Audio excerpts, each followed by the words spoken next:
28 मई 2025 royal Challengers Bengaluru ने Lucknow super giants को हराकर आईपीएल फाइनल के दरवाजे पर कदम रख दिया।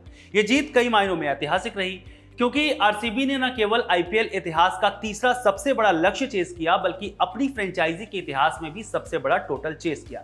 इस जीत के कई नायक थे, लेकिन जिस खिलाड़ी ने सबसे ज्यादा सुर्खियां बटोरी वो है जितेश शर्मा। महज 33 गेंद में 85 रनों की विस्फोटक पारी खेलकर उन्होंने आरसीबी को जीत दिलाई और करोड़ों फैंस के दिलों में अपनी जगह बनाई। आज के इस वीडियो में हम बात करेंगे जितेश शर्मा की, एक ऐसे खिलाड़ी की जिसका सपना कभी क्रिकेटर बनना था ही नहीं, बल्कि एनडीए यानी नेशनल डिफेंस एकेडमी में शामिल होकर देश की सेवा करना था। फिर भी किस्मत ने उन्हें क्रिकेट के मैदान पर ला खड़ा किया और आज वो आरसीबी के सबसे चमकते सितारों में से एक हैं। नमस्कार, मेरा नाम है रविशंकर, आप देख रहे हैं खबरगांव। जितेश का ज्यादातर वक्त टेनिस कोर्ट में बीता, क्योंकि उनके पिता खुद भी टेनिस खेलते थे और टूर्नामेंट भी करवाते थे।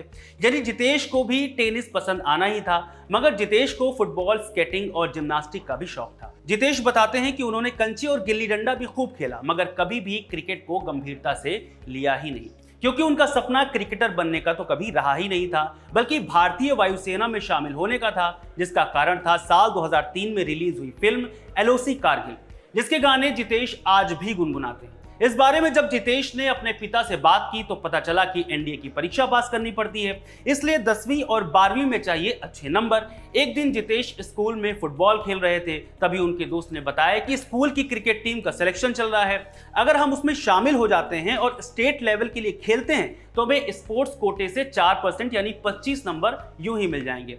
फिर क्या, सारे दोस्त ट्रायल देने चल पड़े।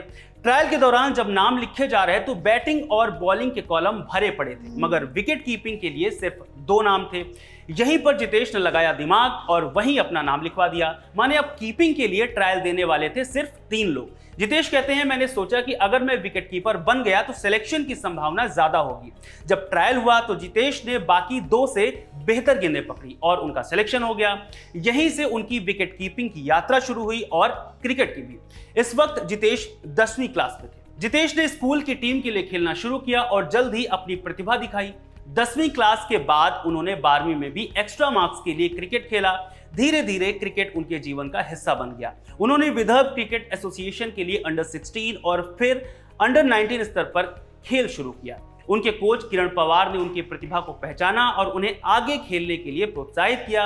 हालांकि शुरुआत में जितेश को लंबी हिट्स मारने में दिक्कत होती थी, जिसकी वजह भी थी कि जहां से वो आते हैं वहां रेड बॉल क्रिकेट ज्यादा खेली जाती है, जिसमें डिफेंस करना सिखाया जाता है। हालांकि लंबे हिट्स मारने की स्किल को सीखने के लिए जितेश ने बीसीसीआई का एक कैंप ज्वाइन किया और अपनी गेम में सुधार किया। जितेश के बारे में एक अफवाह यह भी उड़ी कि वो एक दिन में 300 सिक्सेस मारने की प्रैक्टिस करते हैं, मगर जितेश ने इस पर सफाई देते हुए कहा कि मैं 300 सिक्सेस मारता जरूर था, मगर टुकड़ों में। जब कंधे पूरी तरह से भर जाते थे तो मैं एक दिन का रेस्ट लेता था। माने जितेश की प्रैक्टिस अल्टरनेट डेज पर करते थे। जितेश बताते हैं कि एक दिन में कोई खिलाड़ी इतने छक्के नहीं मार सकता, इसके लिए बहुत आराम करना पड़ता है। यह प्रैक्टिस जितेश ने अभी तक जारी रखी है। 2016 में जितेश को मुंबई इंडियंस ने अपनी टीम में शामिल किया। यह उनके लिए एक बड़ा मौका था, लेकिन वो ज्यादा मैच नहीं खेल पाए। फिर भी रोहित शर्मा, पोलार्ड और हार्दिक पांड्या जैसे दिग्गजों के साथ ड्रेसिंग रूम साझा करना उनके लिए बड़ा सीखने का अनुभव था। जितेश कहते हैं, मैं मुंबई इंडियंस में ज्यादा नहीं खेल पाया, लेकिन वहां मैंने बड़े खिलाड़ियों को करीब से देखा। उनके रवैये, उनकी मेहनत, उनकी सोच ने मुझे बहुत कुछ सिखाया। 2022 में जितेश को पंजाब किंग्स ने अपने साथ जोड़ा।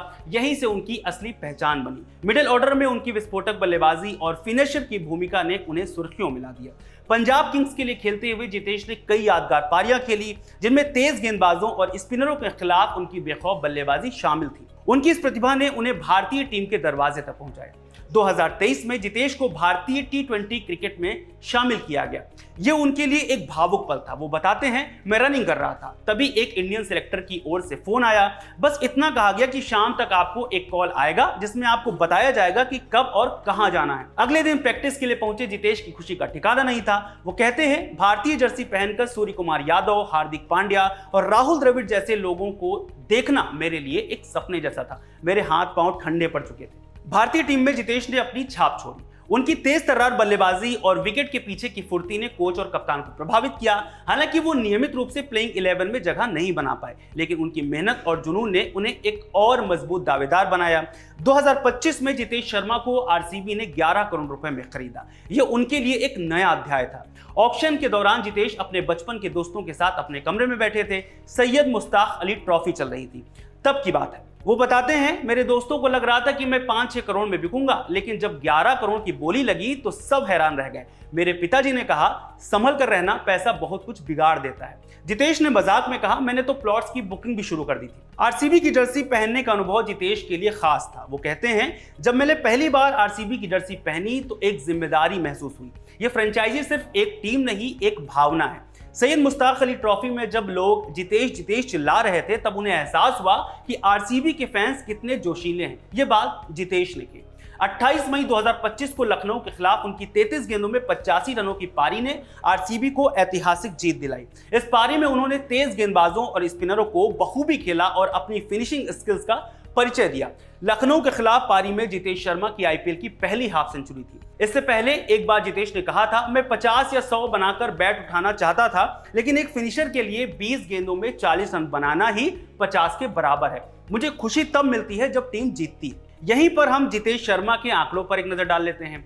9 T20 मैच में 14 से ज्यादा की औसत से 100 रन बनाए हैं, जिसमें उनका स्ट्राइक रेट करीब 147 का रहा है। 28 मई तक जितेश 2 टीमों के लिए 53 आईपीएल के लिए मैच खेल चुके हैं, जिसमें उन्होंने 155 से ज्यादा के स्ट्राइक रेट से कुल 967 रन बनाए हैं, जिसमें उन्होंने पंजाब के लिए 3 सीजन में 730 रन और 1 सीजन में आरसीबी के लिए 237 रन बनाए हैं।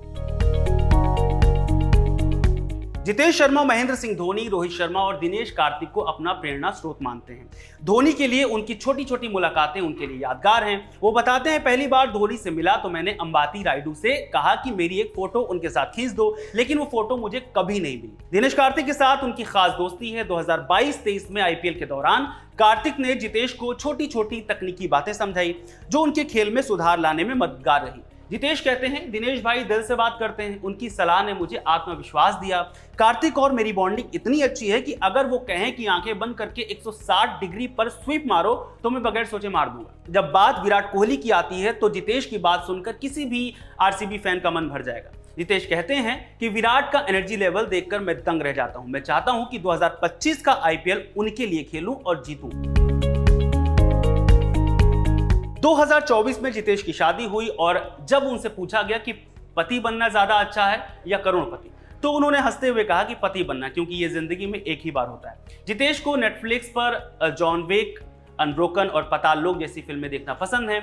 वहीं मराठी खाने, खासकर सावजी भावजी के दीवाने हैं। उदयपुर उनकी पसंदीदा जगह है। जितेश का एक सपना अभी भी बाकी है, फाइटर जेट में बैठना। वो कहते हैं, मैं नीली जर्सी में फाइटर जेट में बैठना चाहता हूं, तब लगेगा कि मेरा बचपन का सपना पूरा हो गया। इसके अलावा वो भारतीय टीम में नियमित जगह बनाना चाहते हैं और आरसीबी के लिए ट्रॉफी जीतना चाहते हैं। आखिर में आपको जितेश शर्मा के पिता की कही हुई बात बताते हैं। जितेश शर्मा के पिता कहते हैं कि 2 वक्त की रोटी तो कोई भी कमा सकता है, मगर जीवन में कुछ ऐसा करो कि बुढ़ापे में जब कहीं कुर्सी डालकर बैठो तो सोचने के लिए आपके पास हो कि आपने अपने जीवन में बहुत कुछ हासिल किया है। इस वीडियो में फिलहाल इतना ही। खबर गांव को सब्सक्राइब जरूर करें। बहुत शुक्रिया।